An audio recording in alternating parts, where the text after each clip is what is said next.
What a game for a matinee. Getting back to the 500 mark right before this extended road trip. It's just a shame that you missed it, Johnny. Well, I did make it home for the last bit of overtime, and I did get to watch the shootout with you. Wait just a minute. What are you doing in a suit? Where's your hat? Don't you recognize me? I'm dressed as Terry Chris for Halloween.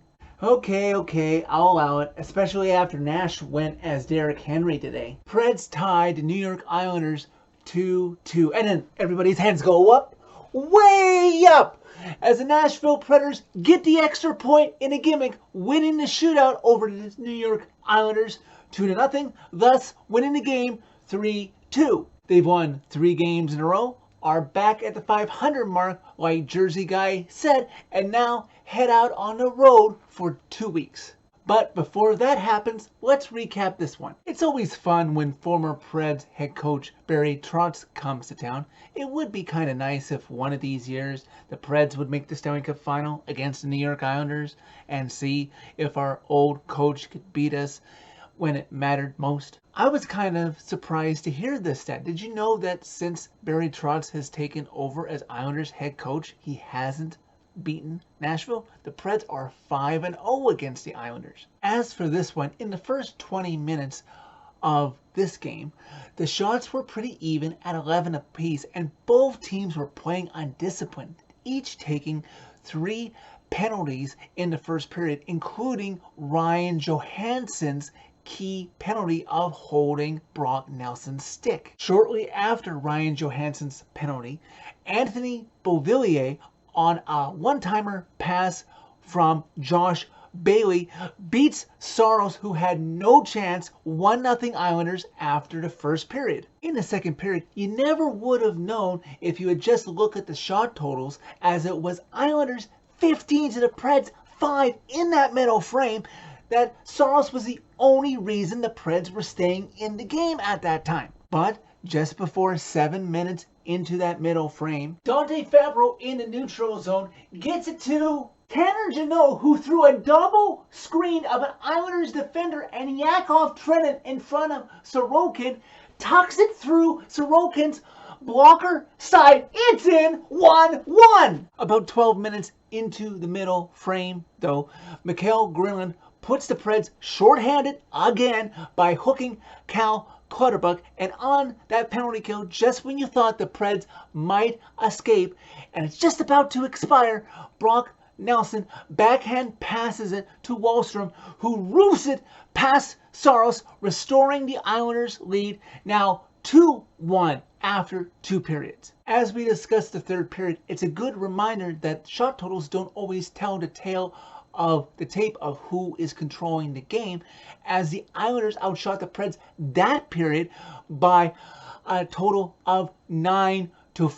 The Preds were definitely trying to let the Islanders put this game away, but number 74 in gold was not letting them have it. And on an afternoon where the big guns on this team wouldn't show up until the shootout, it would be an unlikely hero who would ring that bell with just about 8 minutes left to go in regulation. Defenseman Matt Benning pitches in way down close to the red line and shoots it on net on Sorokin, and with the unlikeliest tips off of his shin guard, it's in off of Tanner Jeannot, his second of the game. It's 2-2. Sometimes the unlikeliest of heroes save the day, and this game is tied going to overtime. In overtime, finally a period where the Preds would outshoot the Islanders by a total of 3-1.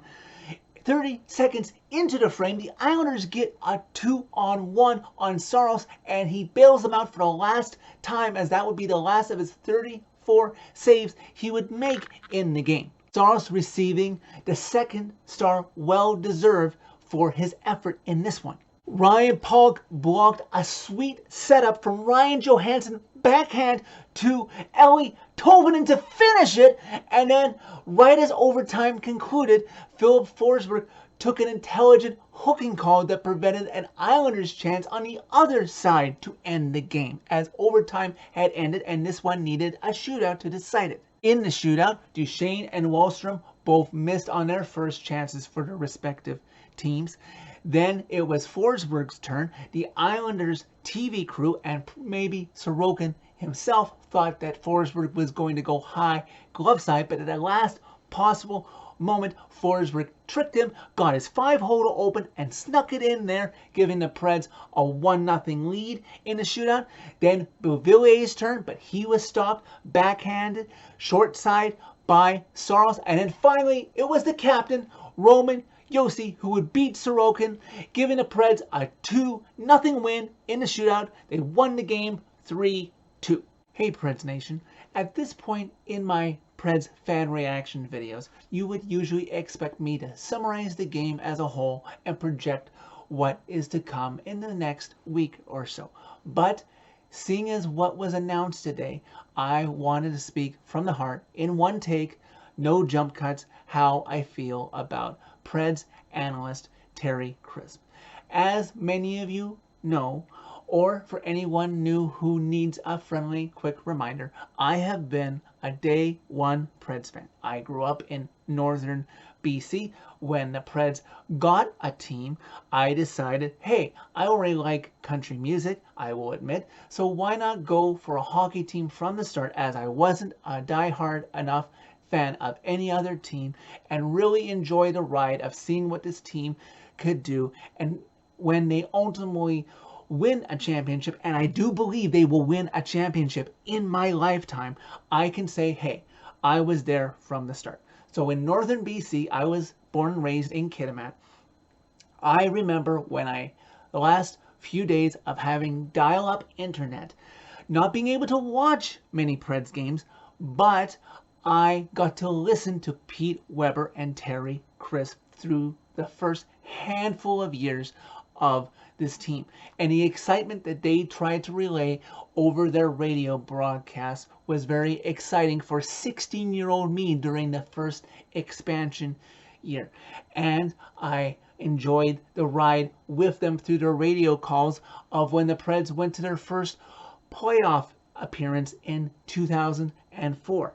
And ultimately, I got to meet Terry Crisp when I went to my very first Preds home game in March of 2017 after he defeated my brother's Arizona Coyotes. Terry Crisp was very nice and took a few minutes to talk to me and posed for a picture. He knew where Kitimat was. Of course he did, because he's very hockey knowledgeable.